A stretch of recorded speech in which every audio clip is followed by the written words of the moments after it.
7월 미실업률이 3.5%로 떨어지고 일자리는 18만 7천 개 증가해 소폭 둔화에도 불구하고 호조를 유지한 것으로 평가되고 있습니다. 미국에서 은퇴를 앞둔 근로자들의 은퇴 저축에서 빈부차, 인종차이가 갈수록 악화되고 있는 것으로 나타났습니다. 도널드 트럼프 전 대통령은 더욱 확고한 지지층 결집으로 경선에서 유리해지고 있으나 중도파 잡기는 어려워져 본선에선 불리해질 것으로 예측되고 있습니다.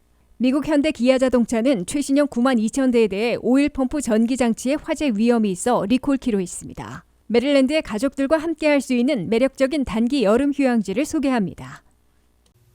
여러분 안녕하십니까? 워싱턴 뉴스 투데이입니다. 미국의 7월 실업률이 3.5%로 떨어지고 일자리는 18만 7천 개 증가해 소폭 둔화에도 불구하고 호조를 유지한 것으로 평가되고 있습니다.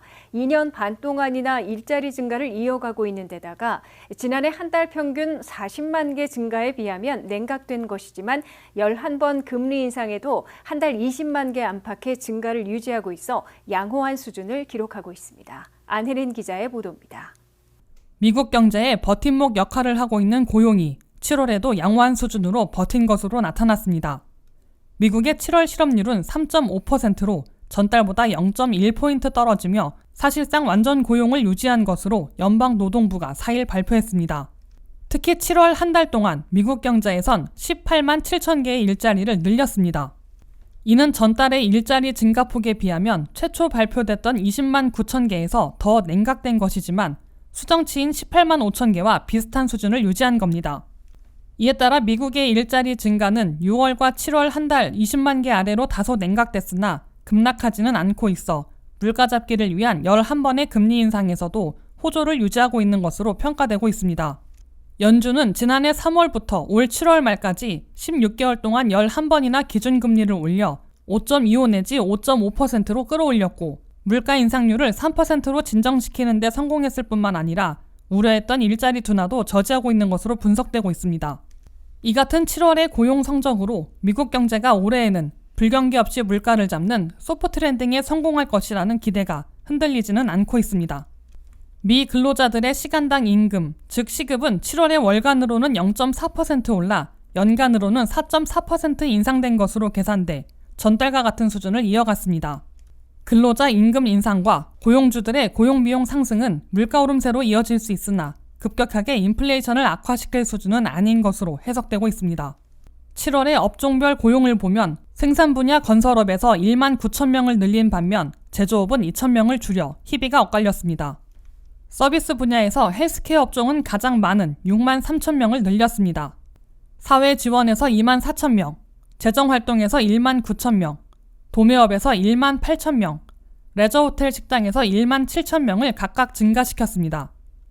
사립교육에서 1만 3,500명, 소매업종에서 8,500명을 증원했습니다. 그러나 정보업종에서 1만 2천 명, 수송저장에서 8,400명, 프로페셔널 비즈니스에서 8천 명을 줄였습니다. 정부에선 연방에서 7천 명, 로컬 정부에서 1만 9천 명을 늘렸으나 주정부에서 1만 1천 명을 줄여 이를 합해 1만 5천 명을 증원했습니다. WKTV 뉴스 안혜린입니다. 미국에서 은퇴를 앞두고 있는 51세에서 64세 사이의 근로자들의 은퇴 저축에서 중산층은 저축액이 오히려 줄어들어 부유층과의 격차가 10년여 만에 4배에서 9배로 크게 벌어진 것으로 나타났습니다. 또한 백인들과 아시아계를 포함하는 다른 인종들의 은퇴 저축액은 2배 차이 나는 것으로 조사됐습니다. 미국에서 은퇴를 앞둔 51세에서 64세 사이 근로자들의 은퇴 후 미래 준비에서도 빈부차, 인종 차이가 갈수록 악화되고 있다고 CBS 뉴스가 보도했습니다. 연방의회의 회계 감독 기관인 GAO가 연준 서베이 결과를 분석한 결과 51세에서 64세 사이의 근로자들은 은퇴 저축에서도 역시 소득별, 인종별로 상당한 격차가 나고 있으며 10여 년 만에 그 격차는 더 많이 벌어진 것으로 나타났습니다. 연소득이 19,000달러인 저소득층의 은퇴 예정 근로자들은 10명 중에 단 1명만 은퇴 저축을 갖고 있는 것으로 나타났습니다.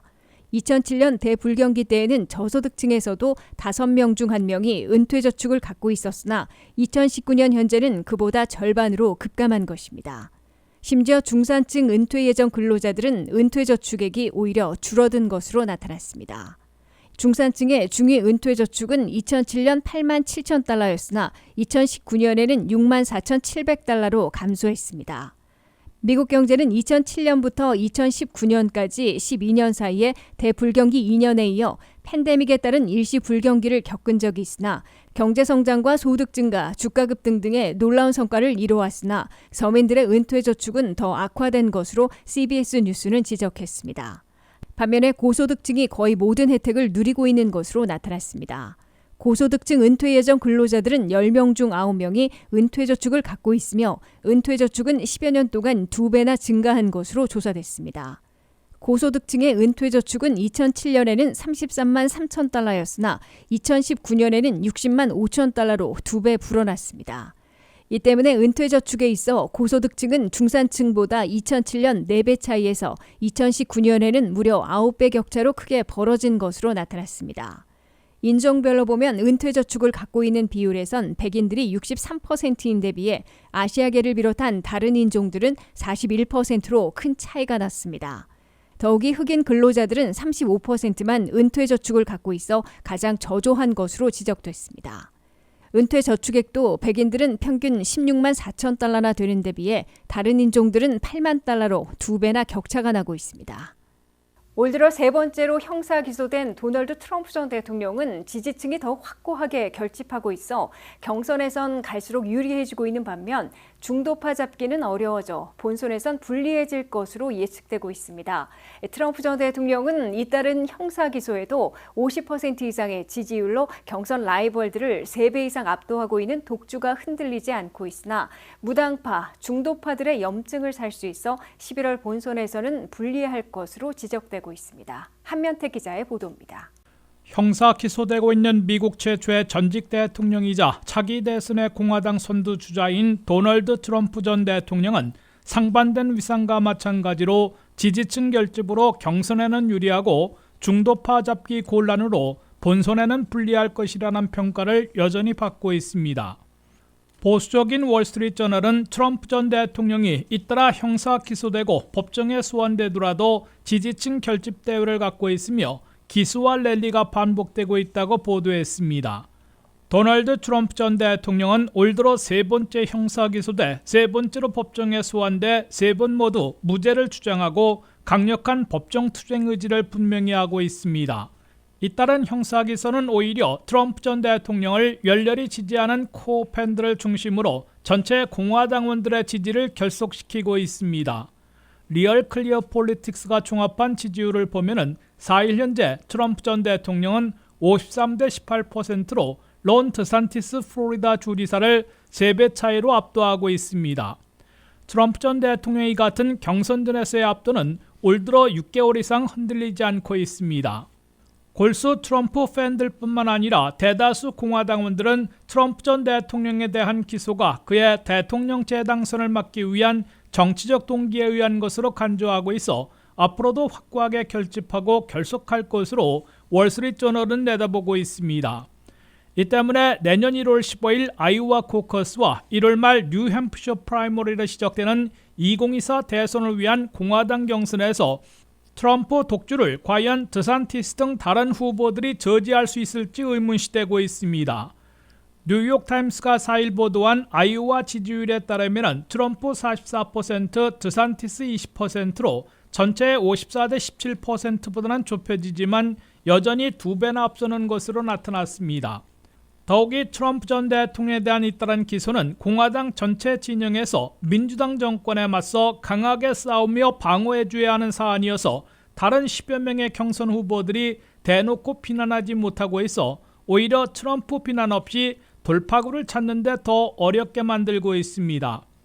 트럼프 선거본부는 내년 3월 5일 캘리포니아, 텍사스, 노스캐롤라이나, 버지니아 등 15개 주 동시 경선이 실시되는 슈퍼파이어일에 승부를 사실상 판가름내고 5월 안에 공화당 대통령 후보 지명을 굳힌다는 전략인 것으로 미 언론들은 전하고 있습니다. 하지만 트럼프 전 대통령이 지지층 결집으로 7월 15일부터 18일까지 밀워키에서 열리는 전당대회에서 공화당 대통령 후보에 공식 선출되더라도 백악관에 다시 입성할지는 장담할 수 없는 상황으로 월스트리트저널마저 경고하고 있습니다. 민주당원들이 똘똘 뭉쳐 트럼프 저지에 나설 게 분명한데 트럼프 전 대통령이 무당파, 중도파들을 잡을 수 있을지는 불투명하기 때문이라고 월스트리트저널 등 미 언론들은 내다보고 있습니다. WKTV 뉴스 한면택입니다. 미국에서 현대 기아차가 최신형들인 2023년과 2024년형 92,000대를 대량 리콜했습니다. 오일 펌프의 전기 장치에서 과열로 불이 날 위험이 있어 리콜하기로 결정했으며 9월 말까지 차주들에게 통보한 후 딜러에서 부품을 교체해 줄 것으로 밝혔습니다. 미국에서 인기를 끌고 있는 현대 기아차의 최신형 모델인 2023년과 2024년형 92,000대에 대한 리콜 조치가 발표됐습니다. 미국 정부의 국립고속도로 교통안전청은 미국에서 판매된 현대 기아차 최신형 92,000대에 대해 오일 펌프 전기 장치에 화재 위험이 있어 리콜하기로 결정했다고 밝혔습니다. 리콜이 결정된 현대차들은 2023년과 2024년형 팰리세이드가 포함됐습니다. 또한 2023년형 투싼과 소나타, 엘란트라, 코나도 리콜 조치됐습니다. 기아차들은 2023년형 소울과 스포티지가 포함됐습니다. 또 2023년과 2024년형 SUV인 셀토스도 리콜됐습니다. 국립고속도로 교통안전청은 이들 현대 기아차들에서는 오일 펌프의 전기선에서 과열로 불이 날 위험이 있는 것으로 나타나 회사 측과 합의해 리콜하기로 결정한 것으로 설명했습니다. 현대 기아차 미주법인은 리콜 대상 차량들은 부품을 교체할 때까지는 건축물이 없는 야외에 주차해달라고 권고했습니다. 현대차는 9월 25일, 기아차는 9월 28일까지 리콜 대상 차량을 소유하고 있는 차주인들에게 리콜 노티스를 보낼 것이라고 밝혔습니다. 그런 다음 미 전역에 있는 현대 기아차 딜러의 정비시설에서 검사해 결함이 있는 오일 펌프 전기장치 컨트롤러를 무료로 교체해주게 된다고 현대 기아차는 약속했습니다. 문의사항이 있는 차주인들은 현대차의 경우 1855-371-9460으로 전화를 걸어 레퍼런스 넘버로 246을 언급하면 된다고 밝혔습니다. 기아차의 경우 1800-333-4542번으로 전화를 걸어 리퍼런스 넘버로 SC275번을 언급해달라고 권고했습니다. 미국에서는 부품 결함이나 잠재적 위험성이 발견되면 연방기관과 해당 자동차 제조사와의 사전 협의를 거쳐 리콜 조치를 결정하고 있습니다.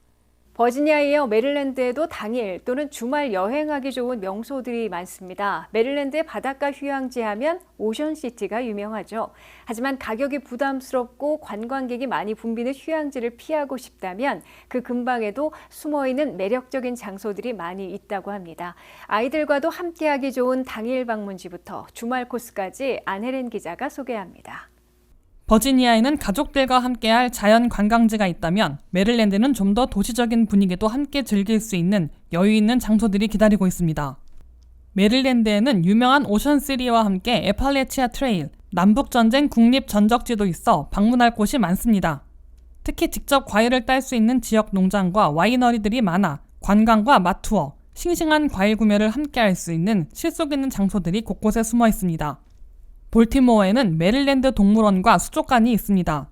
메릴랜드 동물원과 국립수족관은 DC 기준 40마일로 이 근방에서 당일에 방문할 수 있는 유일한 내셔널 규모의 수족관입니다. 동물원은 5살 이하의 어린아이에겐 많은 무료 혜택을 제공하고 있습니다. 아이가 있는 가족이 덜 더운 오전엔 동물원을, 더운 오후엔 수족관을 시원하게 방문해 하루 종일 신나는 경험을 할 수 있습니다. 메릴랜드 수족관에서는 하루 3번 돌고래 쇼를 하기도 하고 정기적으로 페스티벌을 열어 아이들이 대규모의 체험학습을 즐길 수 있습니다. 또한 수족관 근처에는 이름난 맛집들이 많이 자리 잡아 하루를 근사하게 마무리할 수 있습니다. DC 기준 50마일로 가장 가깝게 방문할 수 있는 해변인 샌디포인트 스테이트 파크는 입장료가 1인당 $5씩 들지만 유료 입장이기 때문에 생각만큼 많은 사람이 한꺼번에 몰리지는 않습니다. 비교적 파도가 잔잔한 만에서 모래사장과 함께 해수욕을 즐길 수 있습니다. 아이들은 모래성을 쌓거나 조개를 잡을 수도 있으며 한인들에겐 인천 앞바다 같은 친숙함을 주어 더 재미있다는 평이 있습니다. 샌디포인트 비치를 방문할 때 조금 더 아래로 내려오면 아나폴리스를 들릴 수 있습니다. 매력적인 구시가지에 다양한 상점 등이 있고 해군사관학교의 도시라는 매력을 함께 즐길 수 있습니다. 다양한 수상 스포츠를 즐길 수도 있고 최고급 요트를 구경하며 요트 경주의 매력을 맛볼 수 있습니다. 맛집과 함께 맛있는 아이스크림이 유명합니다.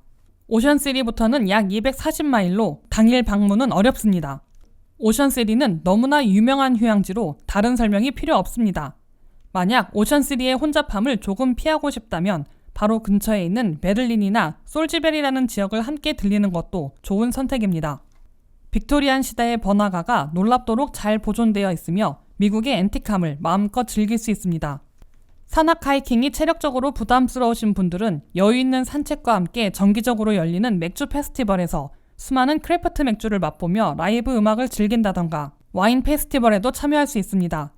물론 잘 가꿔진 동물원과 산악 하이킹보다 걷기 쉬운 평지 트레일을 따라 그림 같은 산책로를 걸으며 선선해진 여름의 끝을 즐길 수 있습니다. WKTV 뉴스 안혜린입니다. 이상으로 워싱턴 뉴스투데이를 마치겠습니다. 시청해주신 여러분 고맙습니다.